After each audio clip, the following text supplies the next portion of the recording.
जैसा कि आप सभी जानते हैं, सच की हमेशा जीत होती है और हमारी एक छोटी सी प्रयास आप तक बड़ी खबर पहुंचाती है। तो स्वागत करते हैं आप सभी का STS न्यूज़ चैनल पर। आगे बढ़ने से पहले आप इस वीडियो को लाइक और चैनल को सब्सक्राइब जरूर कर ले और साथ में बेल आइकन भी प्रेस कर ले। चलिए बढ़ते हैं खबरों की। उत्तराखंड विधानसभा अध्यक्ष रितु खंडोरी ने प्रेस कॉन्फ्रेंस की। उन्होंने विधानसभा भर्ती में हुए कथित घोटाले पर मीडिया कर्मियों को संबोधित किया और कहा कि वो 2-3 दिनों से इस पर विचार कर रही थी। उन्होंने कहा कि विधानसभा में अनियमितताओं को सहन नहीं किया जाएगा। इसके साथ ही उन्होंने सचिव को 1 महीने की छुट्टी पर भेजे जाने का ऐलान किया। उन्होंने कहा कि इस मामले की 1 महीने के भीतर जाँच होगी और दोषियों के खिलाफ सख्त कार्रवाई की जाएगी। उल्लेखनीय है कि विपक्ष के हंगामे के बाद CM पुष्कर सिंह धामी ने रितु खंडोरी को चिट्ठी लिखी थी। उत्तर प्रदेश में योगी सरकार की गैर मान्यता प्राप्त मदरसों का सर्वे कराने के फैसले पर राजनीतिक माहौल गर्म हो गया है। राज्य की माध्यमिक शिक्षा राज्य मंत्री गुलाब देवी ने शुक्रवार को इस मुद्दे पर बयान दिया है। उन्होंने कहा है कि शिक्षा में भ्रष्टाचार नहीं होने दिया जाएगा। अगर मदरसों की जांच होगी तो स्कूलों की भी होगी। दरअसल मंत्री गुलाब देवी मेरठ के दौरे पर थी। वो यहाँ विभागीय कार्यों की समीक्षा बैठक करने आई थी। इस दौरान उन्होंने मीडिया के सवाल का भी जवाब दिया है। बातचीत के दौरान उन्होंने कहा है कि शिक्षा में भ्रष्टाचार नहीं होने दिया जाएगा। स्कूल हो या मदरसा, दोनों बराबर है। अगर मदरसों की जांच होगी तो स्कूलों को भी होगी। देवी ने आगे कहा है कि सरकारी अनुदान लेने के मकसद से चलाए जा रहे मदरसों और विद्यालयों के खिलाफ सरकार बड़ी कार्रवाई करेगी। प्रधानमंत्री नरेंद्र मोदी ने नौसेना में INS विक्रांत के शामिल होने का एक वीडियो अपने ट्विटर हैंडल पर शेयर किया है। साथ ही PM मोदी ने कहा है कि वह शब्दों में गर्व की भावना व्यक्त नहीं कर सकते हैं। प्रधानमंत्री ने शुक्रवार को कोच्चि में कोचिन शिपयार्ड लिमिटेड में स्वदेशी रूप से डिजाइन और निर्मित पहला विमानवाहक पोत INS विक्रांत को चालू किया था।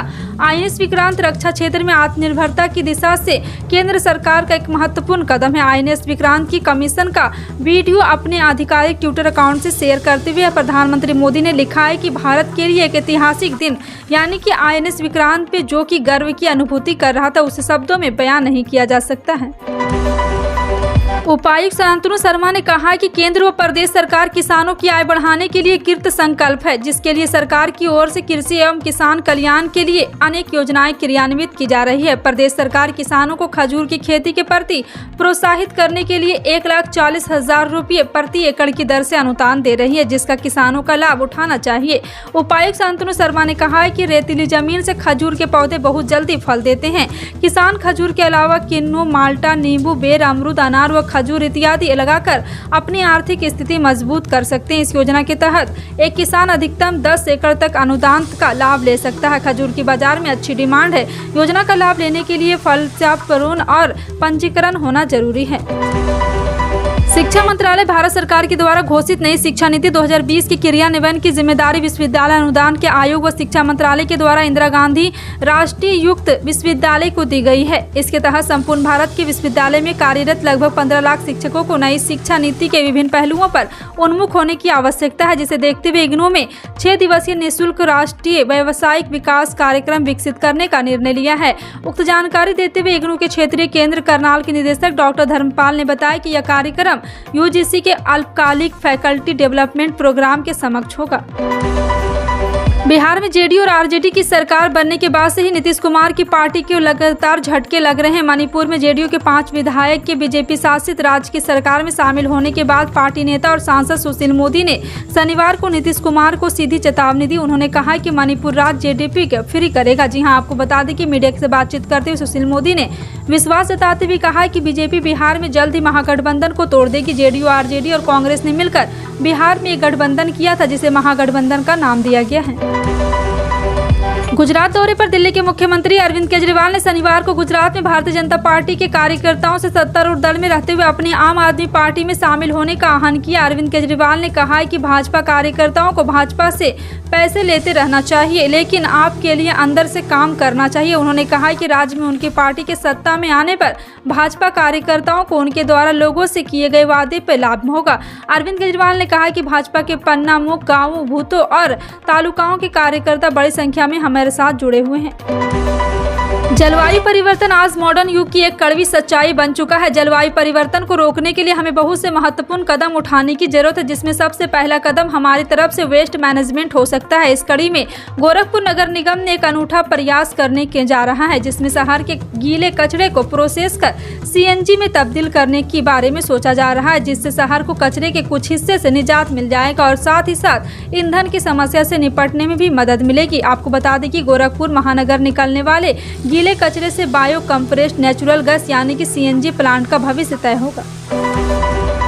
राजस्थान में महिला सुरक्षा के सवाल। मुख्यमंत्री अशोक गहलोत ने राजस्थान पुलिस की सेवाओं की सराहना की और कहा है कि राज्य में पिछले कुछ वर्षों में अपराध कम हुआ है। CM गहलोत ने कहा है कि जांच के दौरान राजस्थान में महिलाओं के खिलाफ करीब 56% आपराधिक मामले फर्जी करार दिया गया है। मुख्यमंत्री ने यह भी कहा है कि लड़कियों और महिलाओं की सुरक्षा के मामले में किसी को भी राजस्थान की छवि खराब करने का अधिकार नहीं है। CM गहलोत ने कहा है कि राजस्थान पुलिस अद्भुत काम कर रही है। अन्य राज्यों की तुलना में राजस्थान में अपराध यहाँ कम है। थाने के अंदर भी माहौल बदल रहा है। बिहार में कभी बाढ़ तो कभी सुखाड़ से किसानों को बड़ी परेशानी झेलनी पड़ती है। इस बारे में तो काफी कम बारिश होने की वजह से किसानों पर आफत का पहाड़ टूट पड़ा है। एक आंकड़े के मुताबिक अब तक बिहार में सिर्फ 40% ही बारिश हुई, लिहाजा किसानों के धान का पिछड़ा खेत में ही सूख गया। आलम यह हुआ कि बारिश समय ही नहीं होने पर धान की खेती पूरी तरीके से मार खा गई। अब किसानों के सामने बची खेतों को किसी तरह से बचाने के लिए पंप सेट से सहारा लिया जा रहा है। ऐसे में बिहार में किसानों के हित में और प्रदूषण को कम करने के लिए Bihar state power holding company ने बड़ा कदम उठाया। हर खेत को पानी देने के अंतर्गत BSPHSL ने अगले 3 वर्षों में 4,50,000 नए किसानों को बिजली कनेक्शन मुहैया कराएगी। राष्ट्रीय राजधानी दिल्ली में बड़ी खबर सामने आई है। दरअसल सरकार ने अब दिल्ली के स्कूलों में छात्रों की उपलब्धि को लेकर बड़ा निर्णय लिया है। इस फैसले के तहत अब स्टूडेंट का स्कूलों में अटेंडेंस 60% अनिवार्य कर दी गई है। फिलहाल ये फैसला दिल्ली के सरकारी स्कूल में लागू किया जाएगा। उसके साथ ही दिल्ली के सरकारी स्कूल में पढ़ने वाले लाखों छात्रों और उनके पेरेंट्स के लिए एक बड़ा अपडेट है। खास बात यह है कि यह नियम अनिवार्य रहेगा, यानी इसमें किसी भी तरह की कोताही नहीं होगी। भारत ने INS विक्रांत को समुद्र में उतार दिया है। इसके साथ ही उसने इंडो पैसिफिक में अपना दबदबा बना लिया है। पूरब से लेकर पश्चिमी समुद्र की उसकी धाक मजबूत हो गई है। इसके साथ ही यह पहली बार वह चीन से बढ़ते समुद्री खतरे से जवाब देने की हालात में भी आ चुका है।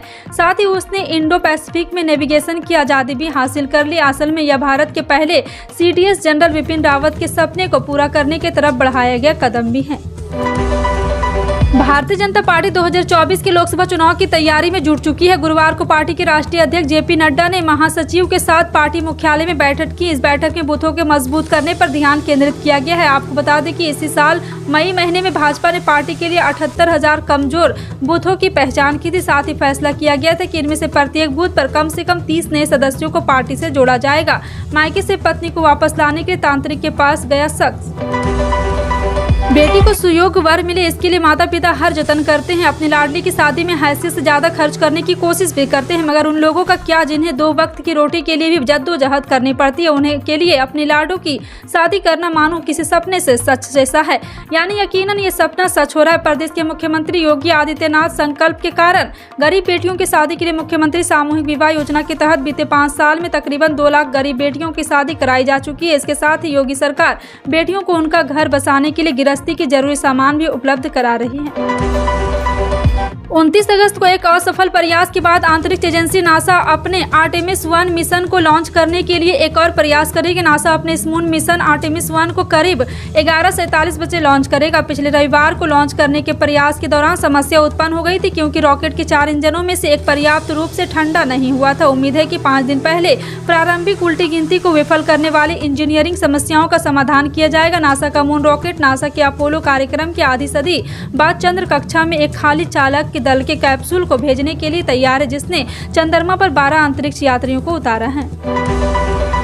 देश की आम जनता पर महंगाई की मार जारी है। पिछले कुछ वर्षों के दौरान घरेलू LPG की कीमतों में बढ़ोतरी ने आम आदमी की जेब पर बोझ डाला। एक दिलचस्प तथ्य यह है कि पिछले 5 वर्षों में रसोई गैस की दरों में 58 बार आश्चर्यजनक संशोधन किया गया है।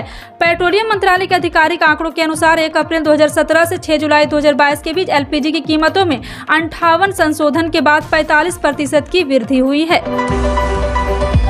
उत्तर प्रदेश की योगी आदित्यनाथ सरकार केंद्र सरकार की सौभाग्य योजना के तहत देश भर में गरीबों को सबसे अधिक बिजली कनेक्शन देने का दावा कर रही है, लेकिन खुद योगी सरकार के अफसरों की जांच में खुलासा हो रहा है कि गरीबों के नाम पर जाली कनेक्शन के तार बिछा दिए गए और प्राइवेट कंपनियों ने अपनी तिजोरी भर ली। मुख्यमंत्री योगी आदित्यनाथ कह रहे हैं कि यूपी में सौभाग्य योजना के तहत 1.38 करोड़ से अधिक घरों में निःशुल्क बिजली कनेक्शन दिए गए और 14 लाख से अधिक राजस्व ग्राम एवं 2.84 लाख से अधिक मंजरों में रोशनी पहुंच गई है।